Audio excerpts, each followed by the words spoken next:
Ghost Story, Scary Police Horror Stories. Officer Daniel Pierce had been with the force for 10 years, a no-nonsense cop, respected in the department, the kind of man who never backed down from anything. That's why it didn't make sense when he vanished. It started with a routine call, a report of a disturbance near an abandoned gas station on Route 17. Locals had always whispered about that place. Strange noises, flickering lights when the power had been cut for years. Some said they saw people standing in the windows, but when they checked, the building was empty. Daniel responded alone. His last radio transmission was short. "Dispatch, I'm on scene. Checking it out now." Then, nothing. They found his patrol car parked outside the station, engine still running. The driver's side door was open. His radio was on the ground, static hissing through the speaker. But Daniel was gone. Sheriff Marcus Hayes led the search. He'd worked with Daniel for years. He knew his habits, his instincts. If something had gone wrong, Daniel would have called for backup. The fact that he didn't meant one thing: he never got the chance. The gas station was empty, dust-covered shelves, broken glass, a rusted-out refrigerator humming in the corner, though there was no power. They checked the back room, the bathroom, the storage area. Nothing. Then Officer Megan Lewis found something behind the counter, deep scratches in the wood, as if someone had tried to hold on. 5 long grooves dug into the surface. They checked security footage from a nearby traffic camera. It showed Daniel's patrol car pulling up. He stepped out, flashlight in hand, walking toward the station. Then the camera glitched. A second of static. When the feed returned, the patrol car was still there, but Daniel was gone. No signs of struggle. No movement. He had just disappeared. And then, 2 nights later, his radio crackled to life. A single broken message came through. Help. Sheriff Marcus Hayes didn't believe in ghosts. He believed in facts, evidence, and the things he could see with his own eyes. But when Daniel's radio crackled to life, sending that single broken word through dispatch, he felt something cold settle in his chest. Help. Megan Lewis was the first to react. She grabbed the radio, her voice steady. "Daniel? Where are you?" Silence. They traced the signal. It came from his patrol car, still parked outside the abandoned gas station. The same place they had searched 2 nights before.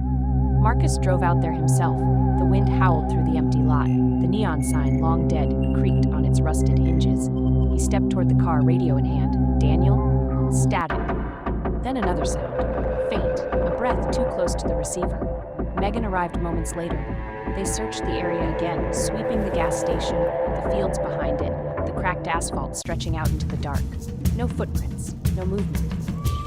The only sign of life was the soft hum of insects in the distance. Marcus opened the driver's side door. The engine had long since died, but the radio light flickered weakly. The frequency had changed, just slightly, as if someone had adjusted the dial. Then the radio spoke again. Not just static this time. A whisper. A single word. Run. Megan grabbed Marcus's arm. She had seen something inside the station, a shadow moving past the broken window. They rushed in, guns drawn, calling Daniel's name. The inside was just as empty as before. Dust settled around their boots. The old refrigerator still hummed in the corner, that same unnatural sound despite the lack of power. Then Marcus saw it. On the counter, right where Daniel's radio had been found, fresh scratches. Deep, carved into the wood. Megan shined her light over them. Letters, uneven but clear. "He took me." A noise came from the back room. Not footsteps, something dragging. Then, silence. Marcus stepped toward the back room. The dragging sound had stopped, but the air felt heavier. He motioned for Megan to follow. Her grip tightened on her flashlight as they moved through the doorway. The room was small. Rusted shelves lined the walls, filled with dust-covered cans and broken tools. The air smelled damp, like rotting wood. Then, Marcus saw the hatch. It was built into the floor, metal hinges rusted over. The kind of thing that belonged in old storm shelters. But there were no records of a basement here. He crouched, running a hand over the wood. It was scratched, deep grooves trailing from the edge, as if someone had tried to claw their way out. Megan looked at him. They both knew what came next. Marcus grabbed the handle and pulled. The wood groaned, splinters breaking loose. A set of stairs led down into darkness. No lights, no movement, just cold air rising from below. Megan clicked on her flashlight. The beam cut through the dark, revealing stone walls slick with moisture. A single wooden chair sat in the center of the room. Next to it, a radio. This one was old, its metal frame rusted, its knobs worn smooth, but it was on. Static filled the space, the same low hum they had heard from Daniel's patrol car. Marcus took a step forward. The floor creaked beneath him. He scanned the room, searching for any sign of movement. Then the radio shifted. The static broke apart, replaced by something else. A voice. Not Daniel's. Lower, rough. You shouldn't be here. Megan spun, light sweeping the room. There was no one else. Just the chair, the radio, the cold air pressing in. Then something moved in the corner. A shape barely visible in the dark. Tall, unmoving, watching. The radio crackled again. He's still here. Then the light flickered out. Darkness swallowed the basement. The flashlight clicked, but the beam refused to return. Megan's breath quickened. The air felt heavier, pressing against her chest. Marcus reached for his phone, using the screen's dim glow to scan the room. The shape in the corner was gone. The radio crackled again. Not alone.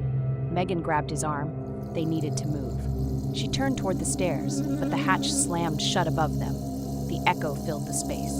Marcus reached for his gun. The silence stretched. No footsteps, no movement, just the cold pressing in. Then the floor creaked. Not from them. Megan aimed her light, but it flickered again, the bulb struggling against something unseen. The chair in the center of the room shifted, its legs scraping against the concrete. A whisper rose from the radio, words broken by static. Daniel? Megan stepped forward. The chair was empty, but the rope around its arms was frayed, strands scattered across the floor. Then the shape returned, not in the corner, not on the walls. Between them, tall, hollow, its form twisted in the dim light, edges shifting like smoke. No eyes, no mouth, just darkness stretching toward them. The radio voice returned clearer this time. He can hear you. Marcus pulled Megan back. The figure didn't move. It only stood, its head tilting slightly, as if listening. The stairs creaked. Not the ones leading up, the ones behind them, deeper below. The stairs leading deeper were old, wooden planks, uneven and damp. The smell of earth and decay rose from below. Marcus gripped Megan's shoulder. They had two choices: go back up where the hatch was sealed, or go down where the air itself felt wrong. The figure behind them didn't move. Its form wavered like heat rising from pavement. Watching, waiting, Megan stepped forward. The old steps groaned under her weight. Marcus followed, gun drawn. The deeper they went, the colder it became. The walls turned from stone to packed dirt. Roots twisted through the ceiling, their ends curling like fingers. Then the stairs ended. A small room stretched before them, barely large enough to stand in. An old cot sat in one corner, a rusted lantern in another, and against the far wall, a door. Megan stepped closer. The wood was splintered, stained dark. Carvings covered the surface, deep scratches forming uneven letters. A name. Daniel. Marcus reached for the handle. It was ice cold.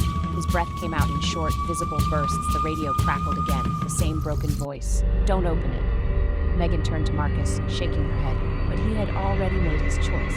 He turned the handle. The door swung open. The lantern flickered, its weak light stretching into the space beyond. A tunnel, leading further down. Walls lined with more carvings, some names, some symbols, all dug deep into the earth. And at the end of the tunnel, movement. A figure. Not Daniel. Something taller. Waiting. The figure at the end of the tunnel was too tall. Its head nearly touched the ceiling, its limbs too long, too thin. It didn't move, but Marcus could feel it watching.